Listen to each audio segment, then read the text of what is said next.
Scholars from the Chinese mainland and Taiwan on Sunday discussed ways to promote Mingnan culture or Hokkien culture in an academic event held at Xiamen University in East China's Fujian province.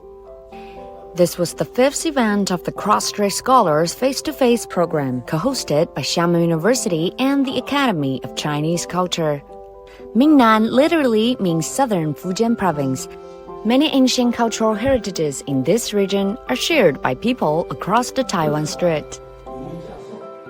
闽南话，它也是汉语的一个支系，这是大家共同的记忆啊。语言是一种很重要的维系力量。大家看看这一些歌谣，看这些讲唱，看看这一些戏剧的表演，那真的是很道地，那才是真正的闽南语。 闽南的歌词、闽南的序曲、南音，它都是我们中华文化的一个区域的部分。